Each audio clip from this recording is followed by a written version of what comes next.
So hi everyone, my name is Rakshit Bangar. I am a second year undergrad at NSUT College Delhi. आज इस video में मैं आपके साथ share करूंगा अपनी 11th-12th की जर्नी। ये एक ऐसा फेज होता है यार हर पर्सन की लाइफ में जहां पे वो अपनी कहानी अपने हाथों से लिखता है। तो इन्हीं कहानियों के बीच में मैं अपनी कहानी आपके साथ शेयर करने वाला हूँ। आई प्रॉमिस वीडियो आखिरी तक जरूर देखना, बहुत इंटरेस्टिंग होने वाली है। सो हमारे इस सफर की शुरुआत होती है क्लास 10th के बोर्ड एग्जाम खत्म होने के बाद। उसके 1-1.5 महीना चिल मारने के बाद हमें पता चलता है कि फिटजी का एक स्कॉलरशिप एग्जाम आ रहा है, जिसके अंदर अगर हम अच्छा स्कोर करेंगे तो इजीली 70 to 80% स्कॉलरशिप अचीव कर सकते हैं। तो इसके लिए हम निकल पड़ते हैं कोटा से गुड़गांव के लिए, बिकॉज गुड़गांव में हमारा सेंटर था और भैया कोटा क्या कर रहे थे। तो उसके लिए तुम्हें मेरी 10th क्लास की जर्नी की वीडियो देखनी होगी।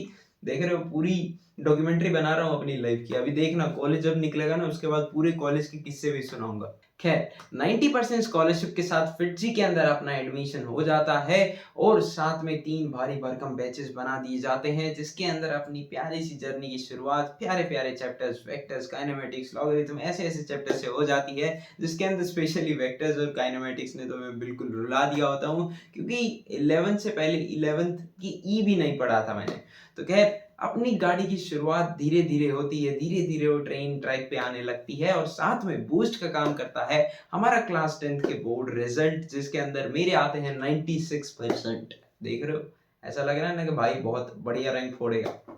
रुको रुको, अब अच्छा खासा पढ़ लेने के बाद अब बारी आती है फेस टेस्ट बनने की।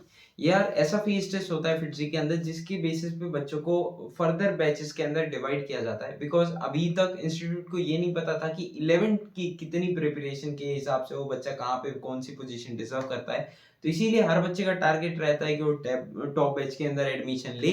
तो उसी के साथ हमारा भी यही टारगेट था और हम इस एग्जाम को देते हैं और फॉर्चुनेटली मेरा इसके अंदर रैंक 13 आता है। 13 बहुतों के लिए अनलकी नंबर होता है, लेकिन मेरे लिए बहुत लकी था। तो फर्दर रैंक 13 आने की वजह से मेरा टॉप बैच के अंदर एडमिशन हो जाता है, जिसके अंदर G1 उसका नाम होता है और उसके अंदर 21 बच्चों की सिर्फ स्ट्रेंथ रहती है।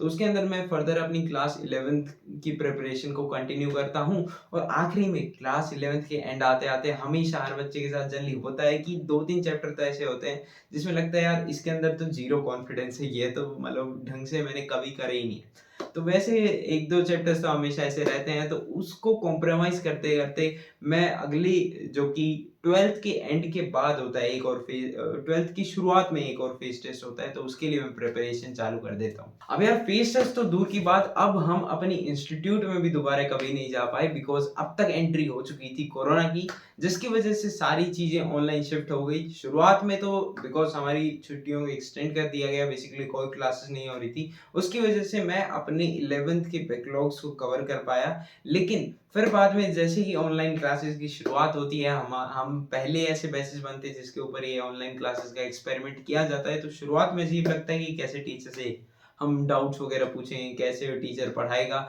लेकिन धीरे धीरे क्या होता है, फिर बाद में because of lack of internet connections वगैरह बफर होने की वजह से दिक्कतें आने लगती हैं कि ढंग से चैप्टर नहीं समझ आता है, जो टीचर बोल रहा है बीच में बातें अटक जाती हैं, फिर पूरा एक्सटेंड होता है, ऐसे बहुत सारी प्रॉब्लम हुई। प्लस में यूट्यूब और गेम वगैरह भी ऐसी ऐसी चीज़ें भी आने लगी, तो बेसिकली हमारी डिस्ट्रैक्शन लेवल हाई होता गया और मोटिवेशन लेवल डिक्रीज होता गया। चैप्टर्स ढंग से नहीं समझ आते तो बैकलॉग बहुत ज़्यादा क्रिएट होने लगा। लेकिन हमने ऐसी चीज़ों को चलाते गए, बैकलॉग पहले हफ्तों का बनता गया, फिर महीने में कन्वर्ट हुआ, फिर महीनों में कन्वर्ट होता गया। तो ऐसे करते करते हमारे नवंबर दिसंबर तक का टाइम आ गया। उसके बाद मेरी बहन एक दिन मेरे पास आती है और आके मेरे को बोलती है कि दिखा तेरा कितना काम हो रखा है। तो मैं बेसिकली उसको क्या करता हूँ, 11th के टॉपिक्स उसको पकड़ा देता हूँ और कहता हूँ इससे पूछ ले। जबकि उसको पता होता है कि ये क्लास 11th के हैं, तो वो डायरेक्ट बोलती है कि मेरे को जो तूने 12th में ऑनलाइन पढ़ा है मेरे को वो दिखा, उसके नोट्स दिखा। तो मैं बेसिकली क्या कर रहा था, जब भी मेरा जैसे बफर वगैरह होने लग गया था, तो मैं बेसिकली उनको रिकॉर्ड करके रख रहा था लेक्चर्स को और सोच रहा था कि पहले ये बैकलॉग कवर कर लूंगा, फिर इन रिकॉर्डिंग्स के नोट्स वगैरह क्रिएट करके अपना मस्त अपना जे एडवांस में आईआईटी में जाके बैठ जाऊंगा। तो उसने मैंने क्या किया कि वो नोट्स मांगे, मैंने उसकी रिकॉर्डिंग दिखा दी कि मैं ये 12th की तो मैंने रिकॉर्डिंग की है, इनको देख ली, यहाँ से मैं नोट्स बनाऊंगा। और वो एक तरह पूरी बेहोश हो गई थी कि दिसंबर की चालू शुरुआत हो चुकी है और तू अभी तक नोट्स नहीं बनाए, तू शुरुआत में नोट्स बनाएगा, उसके बाद जब जेईई मेंस आएगा तो उसके लिए तू इतने सारे क्वेश्चंस वगैरह लगाएगा और फिर तू जेईई मेंस जेईई एडवांस ये चीज तू उसके बाद करेगा। तो शी वाज शॉक्ड। अब यार वो पापा मम्मी के साथ डिसाइड करती है कि इसको एक काम करते हैं, इस साल इसको बेसिकली बोर्ड्स के ऊपर टारगेट कराते हैं और अगर ये फिर चाहता है तो इसको एक ड्रॉप लेके जेईई मेंस और जेईई एडवांस के लिए अपनी तैयारी कर सकता है।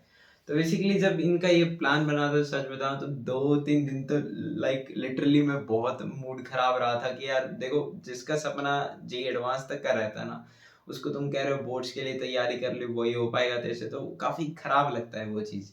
लेकिन उनका भी सही था। फिर बाद में धीरे धीरे मैंने रियलाइज किया कि यार एटलीस्ट मैं अपने बोर्ड्स के मार्क्स को पक्का कर दूं, ताकि जो मेरा प्लान भी है वो मेरा सेफ रहे, और उसके बाद अगर मेरा ना एडमिशन ना भी होता है तो मैं एक ड्रॉप लेके जेईई एडवांस जेईई मेंस जो भी है वो कर सकता हूँ। पर धीरे धीरे फिर यार किस्मत साथ नहीं थी, तो बेसिकली बोर्ड्स भी हमारे पोस्टपोन होते होते आखिरी में कैंसिल हो गए, जिसकी वजह से शुरुआत में मैं खुश था कि यार बोर्ड्स देने की कोई ज़रूरत नहीं है अब।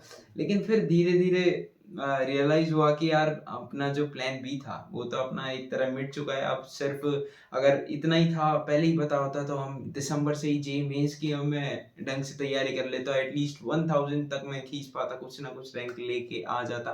तो स्टिल होप थी, बिकॉज मैंने क्लास 12th के बोर्ड्स की प्रिपरेशन अच्छी खासी कर रखी थी, तो जेईई मेंस तक की मैं प्रिपरेशन फिर भी अब भी कर सकता था, बिकॉज 1-1.5 महीना बचा था। और यहाँ पे जाके यार मेरा एक ही मोटिवेशन था कि बिकॉज 1-1.5 महीना के एफर्ट्स कुछ मैटर नहीं करते कंपेयर टू पूरा 1 साल अगर लेगा। ज़्यादा से ज़्यादा तेरा जेईई एडवांस में होगा, उससे पहले 1 साल पहले कर देगा, तो 1 साल तेरे पास एक्स्ट्रा होगा कुछ और करने के लिए। तो यही मोटिवेशन लेके मैं थोड़ी प्रिपरेशन करता गया और आखिरी के टाइम तक अपना लगा रहा जितना हुआ, और उसी के साथ आखिरी एग्ज़ाम दे के आया और उसमें जितना हो उसके हिसाब से 99.587 मेरे परसेंटाइल उसके अंदर आ गए। लेकिन यार कहीं न कहीं आज तक मेरे को यही लगता है कि अंदर एक रक्षित है जो चाहता था जेईई एडवांस के अंदर एक आईआईटी के अंदर जाके बैठने का। तो वो आई गेस ड्रीम मेरा कंप्लीट हो नहीं पाया, बस स्टिल जो होता है अच्छे के लिए होता है। तो ये थी यार मेरी क्लास 11-12th की जर्नी। ऐसी जर्नी आती जाती रहेंगी। इनको अगर खुशी के मोमेंट हो तो उनको जियो, अगर खराब मोमेंट हो तो उनको बेसिकली जाने दो। लेकिन ऐसे बंदे बहुत कम आते हैं, तो ऐसे बंदों से बातचीत रखा करो। तब तक के लिए keep smiling, keep fighting, bye.